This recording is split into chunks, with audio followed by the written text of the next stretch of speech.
Hello. അപ്പോൾ എന്തൊക്കെയുണ്ട് എല്ലാവരുടെയും വിശേഷങ്ങൾ? അപ്പോൾ എല്ലാവർക്കും സുഖമാണെന്ന് വിചാരിക്കുന്നു. അപ്പോൾ ഇതാ ഇന്ന് പെരുന്നാളാണല്ലേ. അപ്പോൾ എല്ലാവർക്കും എൻ്റെയും കുടുംബത്തിൻ്റെയും ഈദ് മുബാറക്ക് കേട്ടോ. അപ്പോൾ ഇതാ രാവിലെ ചായയുടെയൊക്കെ കഴിഞ്ഞിട്ട് പായസം ഉണ്ടാക്കുകയാണ് കേട്ടോ. ഇക്കും ഋതും പള്ളിക്കൊക്കെ പോയിട്ടുണ്ട്. അപ്പോൾ അവർ വരുമ്പോഴേക്കും പായസം റെഡിയാക്കണം. അപ്പോൾ എൻ്റെ വീഡിയോ ആദ്യമായിട്ട് കാണുന്നവരാണെങ്കിൽ ഒന്ന് സബ്സ്ക്രൈബ് ചെയ്ത് സപ്പോർട്ട് ചെയ്യണേ. അതേപോലെ വീഡിയോ സബ്സ്ക്രൈബ് ചെയ്യാതെ കാണുന്നവരുണ്ടെങ്കിൽ അവരും കൂടെ ഒന്ന് സബ്സ്ക്രൈബ് ചെയ്ത് സപ്പോർട്ട് ചെയ്യണം കേട്ടോ.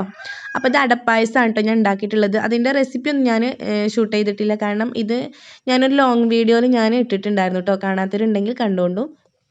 അപ്പോൾ ഇതാ ഉച്ചക്കൊക്കെ മന്തിയാണ് കേട്ടോ ഉണ്ടാക്കുന്നത്. സാധാരണ പെരുന്നാളായാലും ഇക്കയാണ് കേട്ടോ ഇവിടെ ചോറും പായസമൊക്കെ ഉണ്ടാക്കാറ്. നമുക്ക് സാധാരണ പോലെ അടിച്ചുവാരുക തുടക്കാതൊക്കെ ഉണ്ടാവുള്ളൂ. അപ്പോൾ ഇന്ന് ഞാൻ ഇക്കായോട് പറഞ്ഞു ഇന്നത്തെ ഡ്യൂട്ടി ഞാനങ്ങ് ഏറ്റെടുത്തു കേട്ടോ. മന്തി ആകുമ്പോൾ എളുപ്പമാണല്ലോ.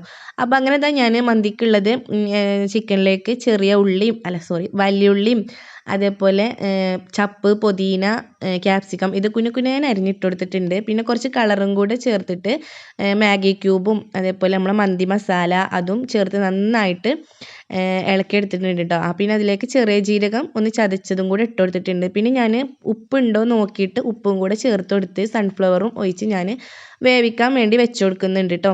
അപ്പം ഞങ്ങൾക്ക് ഈ പെരുന്നാൾ വലിയ ആഘോഷമൊന്നും ഇല്ല കേട്ടോ. കാരണം എൻ്റെ വീഡിയോ കാണുന്നവർക്ക് അറിയുണ്ടാവും എൻ്റെ മൂത്തച്ഛൻ മരിച്ചിട്ട് 40 കഴിഞ്ഞിട്ടേ ഉള്ളൂ കേട്ടോ. അപ്പോൾ പിന്നെ വലിയ ആഘോഷങ്ങളൊന്നുമില്ല. ജസ്റ്റ് ഫുഡ് മാത്രമേ ഉണ്ടാക്കുന്നു അത്രേ ഉള്ളൂ കേട്ടോ. അങ്ങനെ മൈലാഞ്ചി ഇടുക അങ്ങനത്തെ ഒന്നുമില്ല. എന്തായാലും ഇക്കുറി അങ്ങനെ പോട്ടെ. അടുത്ത കുറിക്ക് ഇൻഷാ അല്ലാ അടുത്ത പെരുന്നാൾക്ക് നമുക്ക് അടിച്ച് പൊളിക്കാമെന്ന് പറഞ്ഞിട്ടുണ്ട്. ഇൻഷാ അല്ലാ അത്രേ പറയാൻ പറ്റുള്ളൂ. അപ്പോൾ എന്തായാലും ഇറച്ചി ഇതാ ഞാൻ വേവിക്കാൻ വേണ്ടി വെച്ച് കൊടുത്തിട്ടുണ്ട് കേട്ടോ. അപ്പുറത്തെ അടുപ്പിൽ ഇതാ ചോറിനുള്ള വെള്ളം കൂടെ വെച്ച് കൊടുത്തിട്ടുണ്ട്. അതിലേക്ക് പട്ടയും ഗ്രാമ്പും ഏലക്കായും അതേപോലെ കറുകാപ്പട്ടൻ്റെ ഇല ഉണ്ടല്ലോ അതും കൂടെ ഒക്കെ ഇട്ടിട്ട് അതും വെച്ച് കൊടുത്തിട്ടുണ്ട്. അങ്ങനെ അത് വെച്ചിട്ട് ഞാനിതാ കുറച്ച് പായസം എടുത്ത് കുടിച്ചിട്ടു. അപ്പോൾ ഇക്ക പള്ളിക്കന്ന് വന്നപ്പോൾ അവർ പായസം കുടിച്ചിട്ടുണ്ടായിരുന്നു. അപ്പോൾ ഞാൻ കുടിച്ചിട്ടുണ്ടായിരുന്നില്ല കേട്ടോ. അപ്പോൾ ഞാൻ ഒരു ഗ്ലാസ് പായസമൊക്കെ എടുത്ത് കുടിച്ചു. അപ്പോഴേക്കും ഇതാ ചോറിനുള്ള വെള്ളം തിളച്ചിട്ടുണ്ടായിരുന്നു. അപ്പോൾ അത് അരി ഇട്ട് കൊടുത്തിട്ടുണ്ട് കേട്ടോ. അങ്ങനെ ഇതാ ചോറൊക്കെ വെന്തിട്ടുണ്ട്. ഇനിയിപ്പോൾ അത് ദമ്മിടണം.